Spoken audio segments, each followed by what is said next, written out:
Elle chantait les comptines, mais sa vie était une tragédie silencieuse. Elle s'appelle Isabelle, née en 1947 à Paris, fille d'un parolier célèbre.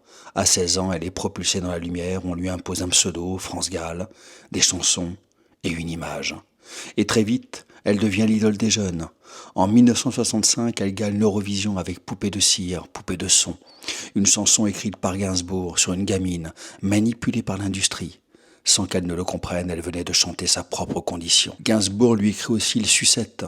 Elle croit que c'est une chanson enfantine, mais c'est un double sens sexuel, évident pour tous, sauf pour elle. Elle est humiliée, trahie, et la presse en fait un festin. Dès lors, elle fuit les projecteurs, écœurée, mais la vie lui réserve un second souffle et un vrai amour. Il s'appelle Michel Berger, auteur, musicien, génie discret. Il s'aime, il crée, il s'élève. Grâce à lui, France Gall renaît. Elle n'est plus une poupée, elle devient une artiste. Les tubes s'enchaînent, il jouait du piano debout, résiste, musique, des branches. Elle est sur scène, rayonnante, forte, mais dans l'ombre. Un drame intime la ronge. Leur fille Pauline naît avec une maladie génétique rare. France Gall l'élève, la protège, l'aime à l'infini, mais rien n'y fait. La maladie progresse. Dans les coulisses de ses concerts, elle pleure, mais jamais en public. Elle garde la tête haute pour Pauline, pour Michel. 1992, Michel Berger meurt subitement d'une crise cardiaque. France Gall est foudroyée, elle perd son mari, son partenaire, son pilier, elle ne s'en remettra jamais vraiment.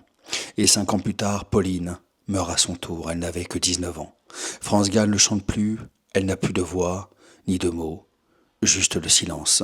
Elle se retire, quitte Paris, ne donne plus d'interview, elle vit seule, avec sa douleur, dans la discrétion.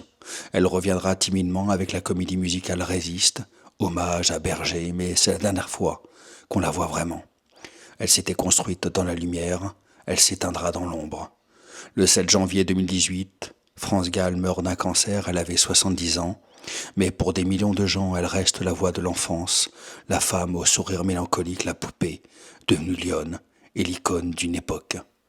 C'était France Gall.